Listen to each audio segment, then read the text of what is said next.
Dhritarashtra Uvacha. King Dhritarashtra said. Dharma Kshetre. In the place of pilgrimage. Kurukshetre. In the place named Kurukshetra. Samavetaha. Assembled. Yuyutsavaha. Desiring to fight. Mamakaha. My party. Like my sons. Pandavaha. The sons of Pandu. Cha. And Eva. Certainly. Kim. What? Akurvata. Did they do? Sanjaya. O Sanjay. Translation by His Divine Grace. We see Bhaktivedanta Swami Srila Prabhupada. Dhritarashtra said, O Sanjaya, after my sons and the sons of Pandu assembled in the place of pilgrimage at the Kurukshetra, desiring to fight, what did they do? The purport. Bhagavad Gita, as the widely read theistic science summarized in the Gita Mahatmya, glorification of the Gita. There it said that one should read Bhagavad Gita very scrutinizingly with the help of person who is a devotee of Shri Krishna and try to understand it without personally motivated interpretations. The example of clear understanding is there in the Bhagavad Gita itself. In the way the teaching is understood by Arjuna, who heard the Gita directly from the Lord. If someone is fortunate enough to understand the Bhagavad Gita in the line of disciplic succession without motivated interpretation, then he surpasses all studies of Vedic wisdom and all scriptures of the world. One will find in the Bhagavad Gita all that is contained in other scriptures, but the reader will also find things which are not to be found elsewhere. That is the specific standard of the Gita. It is perfect theistic science because it is directly spoken by the Supreme Personality of Godhead, Lord Shri Krishna. The topics discussed by Dhritarashtra and Sanjaya are described in the Mahabharata. From the basic principle for this great philosophy, it is understood that this philosophy evolved on the battlefield of Kurukshetra, which is a sacred place of pilgrimage from the immemorial time of the Vedic age. It was spoken by the Lord when He was present personally on this planet for the guidance of mankind. The word Dharmakshetra, a place where religious rituals are performed, is significant because of the battlefield of Kurukshetra. The Supreme Personality of Godhead was present on the side of Arjuna. Dhritarashtra, the father of Kurus, was highly doubtful about the possibility of his son's ultimate victory. In his doubt, he inquired from his secretary Sanjaya, what did they do?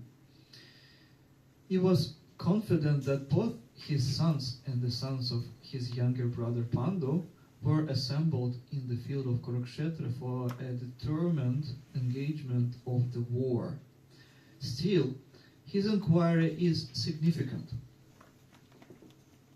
He did not want a compromise between the cousins and brothers, and he wanted to be sure of the fate of his sons on the battlefield. because of the battle was arranged to be fought by at Kurukshetra, which is mentioned elsewhere in the Vedas as a place of worship. Even for the denizens of heaven, Dhritarashtra became very fearful about the influence of the holy place on the outcome of the battle. He knew very well that this would influence Arjuna and the sons of Pandu favorably, because by nature they were all virtuous. Sanjay was a student of Vyasa, and therefore, by the mercy of Vyasa, Sanjay was able to envision the battlefield of Kurukshetra even while he was in the room of Dhritarashtra. And so Dhritarashtra asked him about the situation on the battlefield. Both the Pandavas and the sons of Dhritarashtra belonged to the same family, but Dhritarashtra's mind is disclosed herein. He deliberately claimed only his sons as Kurus, and he separated the sons of Pandu from the family heritage. One can thus understand the specific position of Dhritarashtra in his relationship with his nephews, the son of Pandu, as in the paddy field, the unnecessary plants are taken out.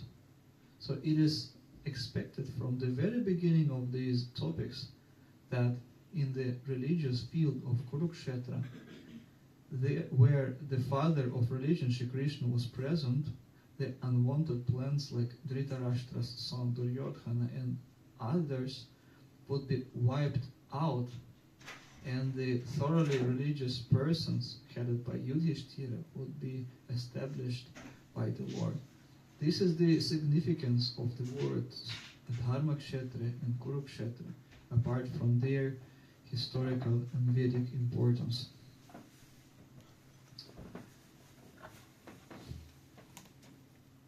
Om Jnana-timirandasya Jnananjana-shalakaya Chakshurunmilitam Yena Tasmai Shri Gurave Namaha Shri Chaitanya Manobishtam Sthapitam Yena Bhutale Swayam Rupa Kadamayam Dadati Swapadantikam Namo Vishnupadaya Krishna Preshnaya Bhutale Srimate Bhaktivedanta Swamini Chiramine Namaste Saraswate Deve Gauravani Pracharine Nirvishesha Shunyavadi Paschatya Deshatarine Shri Krishna Chaitanya Prabhu Nityananda Shri Advaita Gadadhara Shivasadi Gaura Bhakta Vrinda Hare Krishna Krishna Krishna Hare Hare Hare Rama Rama Rama Hare Hare.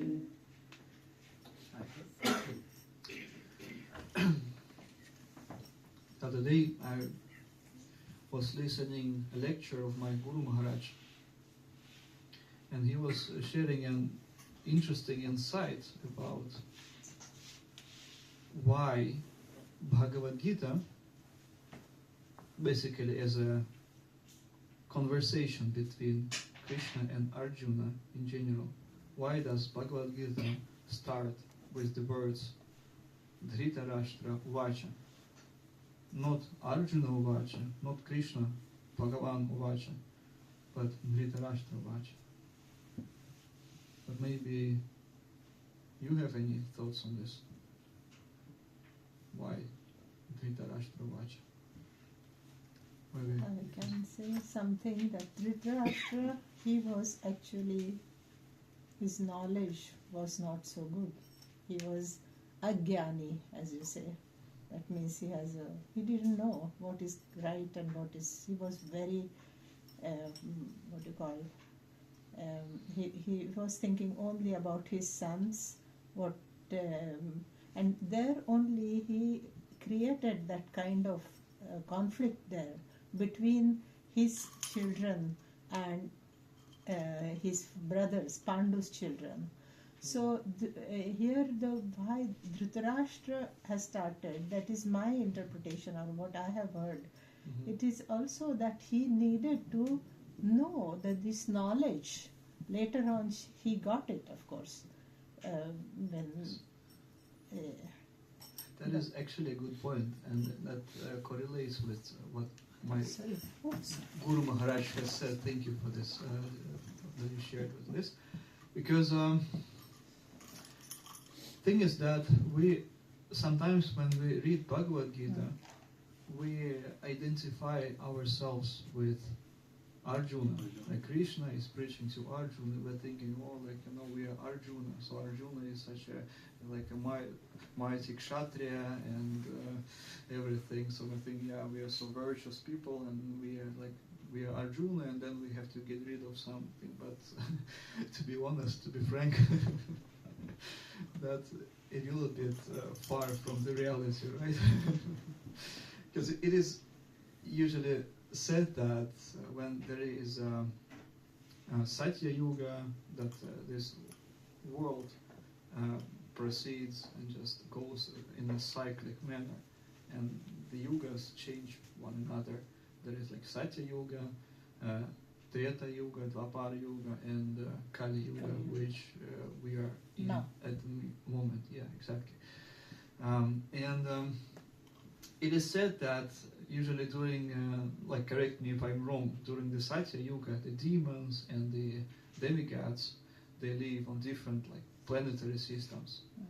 But during Treta Yuga, they live on one planet.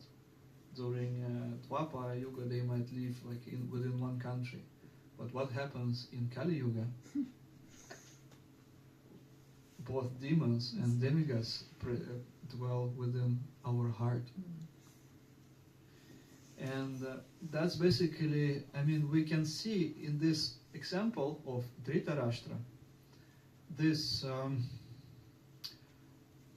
dual way of thinking, this, duality or partiality, because he separates his sons from the sons of Pandu. Yes. Because in the Vedic times, it was all the family was considered to be sons, even cousins, not cousins. It was same. But Dhritarashtra is separating here, and also he calls this place Dharmakshetra.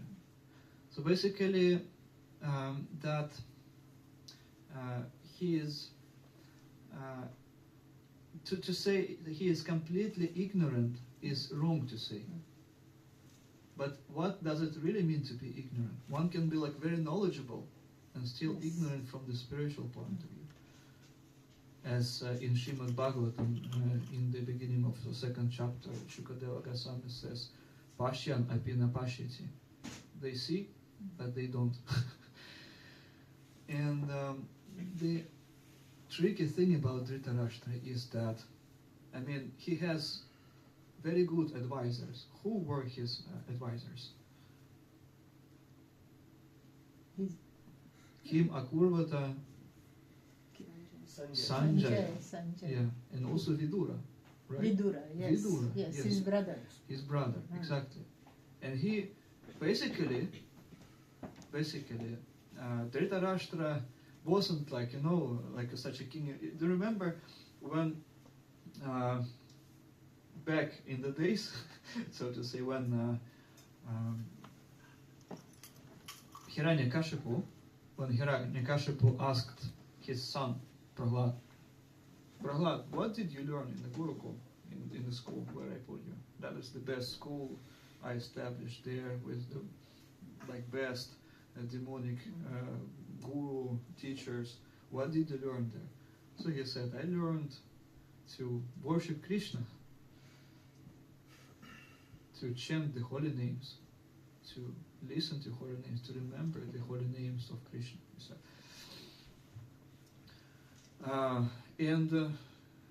Questions at the end, if you have. Then what did Hiranyakashipu feel? He became furious. Where did you learn that? And he became, first of all, furious to his teachers in the school. how dare you teaching this nonsense to my son, who will be king after me?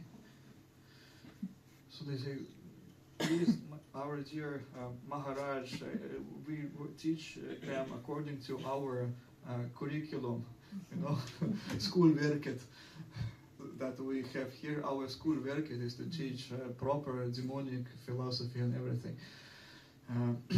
So then he pacified, not like beheaded them, but still was very angry. But then he started to try to kill his own son. So that's the demonic behavior. So Hiranyakashipu in this sense is depicted as a like hardcore 100% demon. But Dhritarashtra is a different story.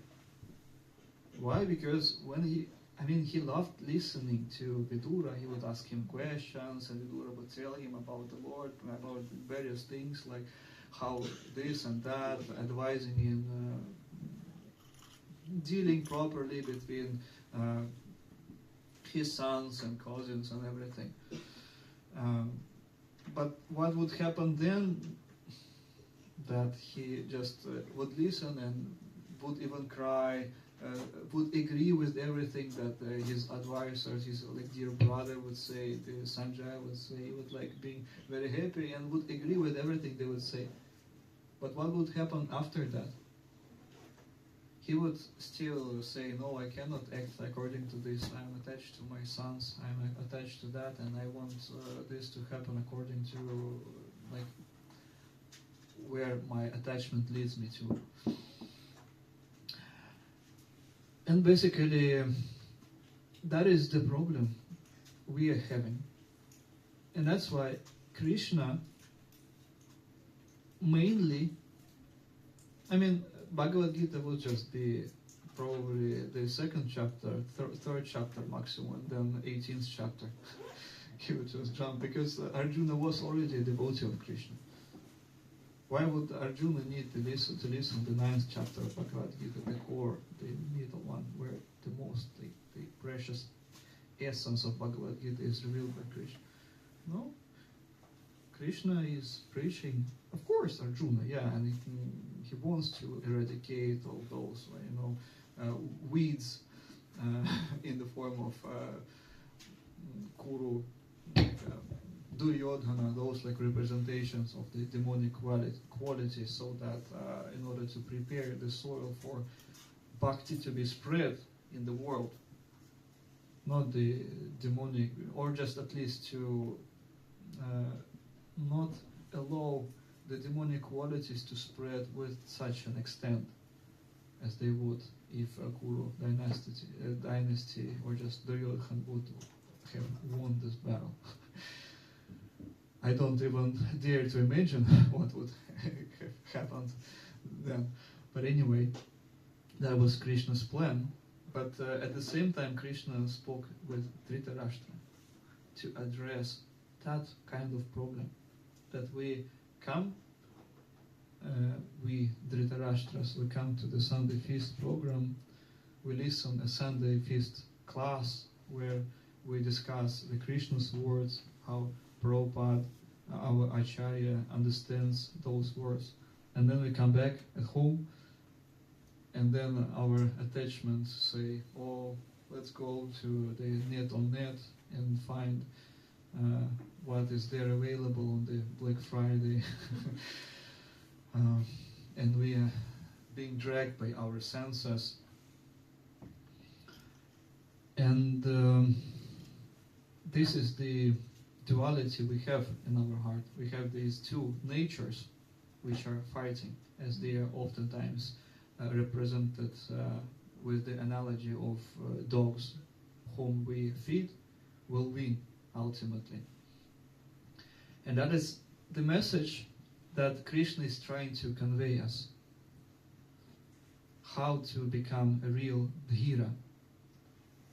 So Mataji Ujvala will be reading today the second chapter of Bhagavad Gita in the 18th chapter. So in the end of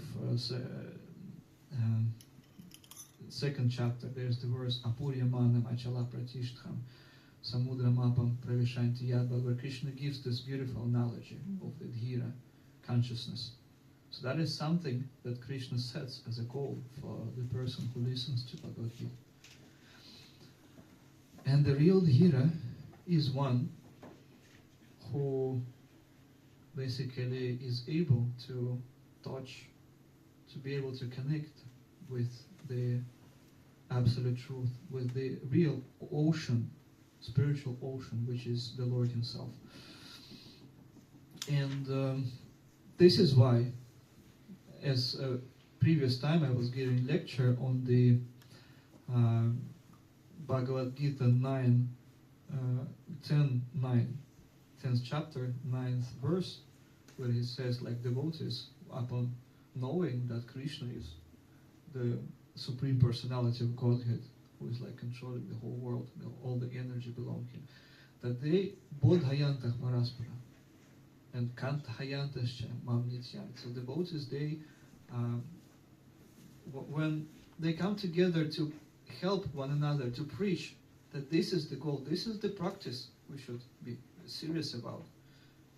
I mean, if we say that Krishna is Lord, and our goal is to develop the relationship with the absolute truth, with Krishna, then we should learn about Krishna as a personality. It's hard to really develop love with someone upon not knowing anything about that personality. You're just saying that, oh, he's just a supreme controller, that might be, might create some kind of fear, but then upon speaking about the pastimes of Krishna, we learn more and more about Him as a person, about Him as a loving person.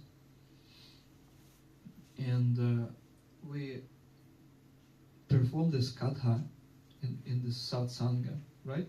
We come into this satsanga in order to share how to develop this love, which quality Krishna has, and how to restrain from those unwanted things that make us staying in this material world, how to progress on the path of spirituality. And this is the message of Krishna that He established, and this is the why the Bhagavad Gita starts from the words Dhritarashtra. Another interesting point, frankly speaking, on that Bhagavad Gita event, on the panel discussion, this brahmachari, what was Somash, yeah. Brahmachari Swami Somash. He was telling the interesting thing that we might be influenced by so-called confirmation bias. When we might approach Bhagavad Gita already having some understanding of the world, some ambitions, some convictions about things, and then we have those convictions, and when we approach the spiritual scriptures, what will happen? Well, yeah, because we are attached to our convictions, and to basically, when the facts are pressing those convictions, we might, because it's painful to get rid of our convictions, because when we have those convictions, we build the world around us the way so that we would feel comfortable with those convictions. But those convictions might also kind of hold us within this world of matter. But then it's painful to prove oneself wrong, right? I mean, when someone is telling that you're doing something wrong, and then you're in the heart, even though you might say no, but within the heart you see that there is some truth in the words of that person, but still it's like hard to admit that. That's why it's like easier to admit that. But then if we have this conversation with Krishna when reading His words, it's easier to admit that He is saying, you know, brother, you are not doing good. You have then it's easier, you understand, because Krishna knows for sure. And that's why He says that we should approach Bhagavad Gita independently. But there is one however in this. And Prabhupada actually is saying the same thing here in the beginning of this purport. He says that there it says Bhagavad Gita should one should read Bhagavad Gita very scrutinizingly with the help of a person who is a devotee of Sri Krishna and try to understand without personally motivated interpretations. So basically it's the same point with the other words, but there is one more thing here. He says, with the help of a person who is devotee of Krishna. So it's not like fully motivated. I mean, it's more like independent, humble state that I give up my personal convictions that I'm attached to. But at the same time, this is like I'm taking understanding of the spiritual knowledge of Bhagavad Gita, which is painted in the colors of bhakti. Of bhakti. And who has the bhakti? The bhakta, the real bhakta of Krishna. And that's why when this knowledge is transferred from Krishna downwards, avaroh patha, then this path is not just dry knowledge about like this is karma, this is jnana, this is this and that.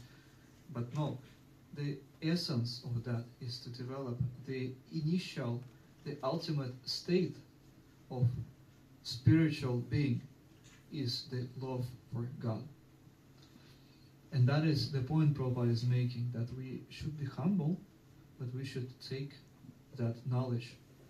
Not from being from like own independent way of thinking, like, oh, I'm just independent and I just know what is right and wrong. I mean, being independent is good, but then we should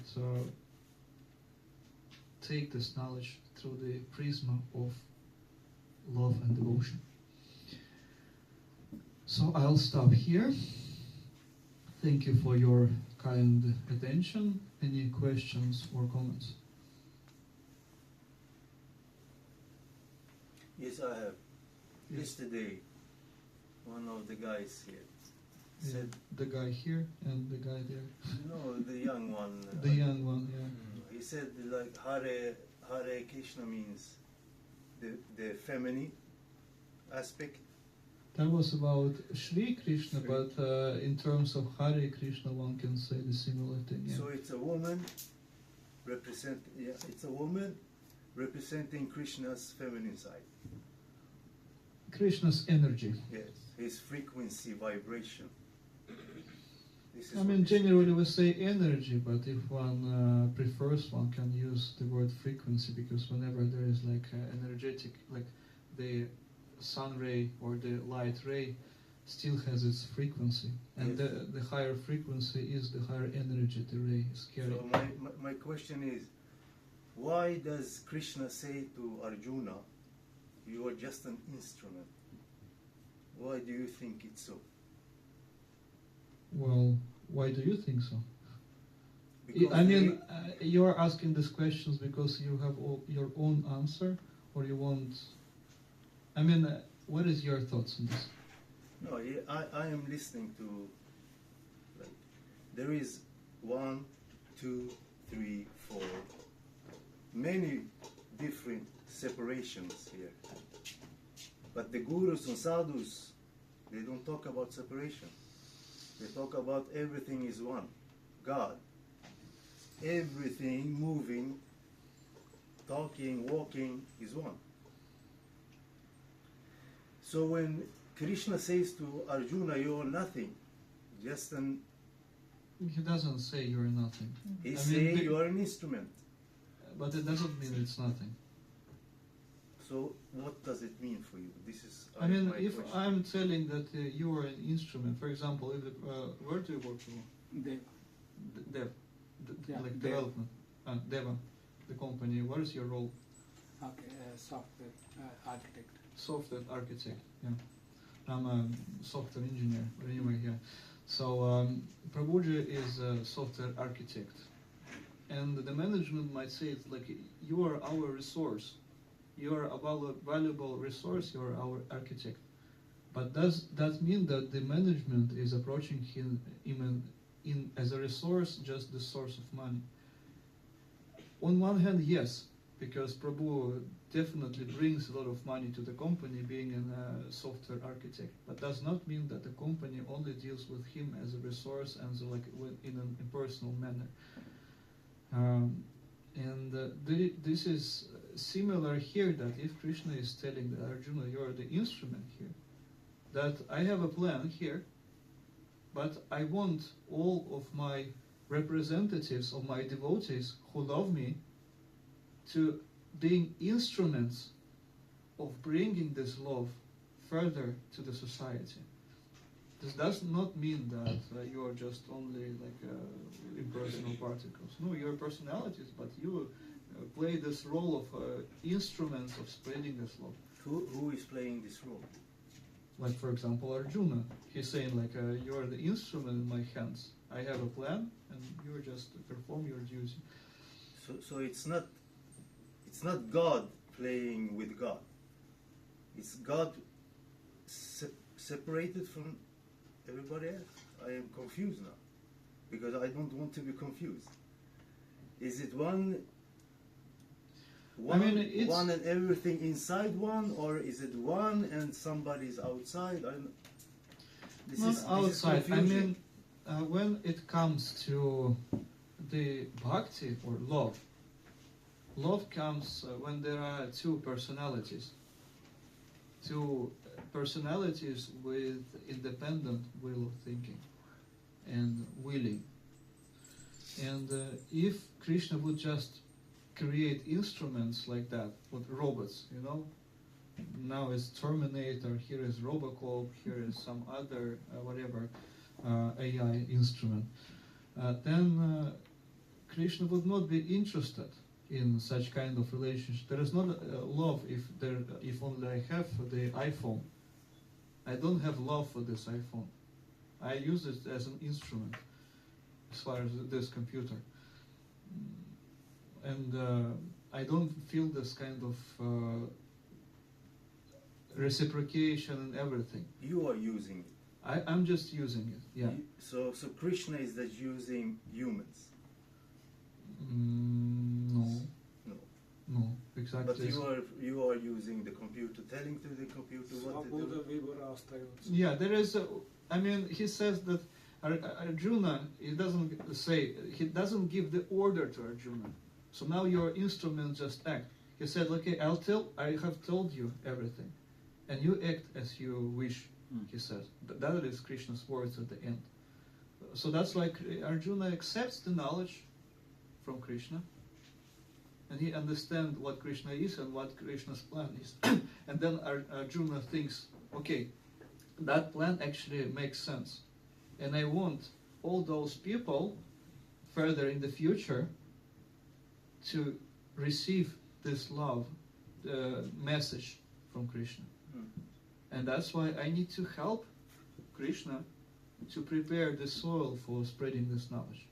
So that is the way how it was developed. It was like, not like, okay, so I'm just a puppeteer for Arjuna, okay, so just shoot here, it wasn't like that. Okay, thank you. We'll have to stop here because we have to proceed with the program. But good questions.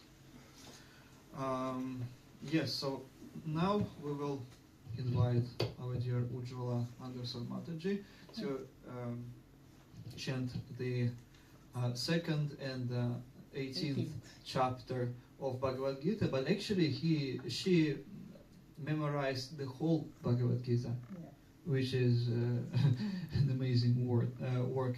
I probably know maximum 150 shlokas, but I need to take your example and to learn the whole one, because when I was on this Gita festival, when you were chanting the shlokas with Mataji, who was also leading during the performance, when I was hearing these shlokas, I kind of felt that energy, this power of the shlokas of Bhagavad Gita, like they are shaking you from inside, Mhm. because this is the power of Krishna's words. I mean, they are vibrating with your whole Vibrations. being. Yeah. It's not about like some random vibrations. It's like the spiritual vibration which resonates with. If I'm being a spiritual being, then I hear this transcendental vibration through the shlokas of Bhagavad Gita. They resonate. So that's the resonance, what it's all about. So I'm encouraging you all to listen to the chanting of Bhagavad Gita. It's very auspicious. And we will probably try to organize the screen so that you can also follow up and try to chant following Mataji Ujjwal. But could you please tell why you chose just the second and 18th chapter?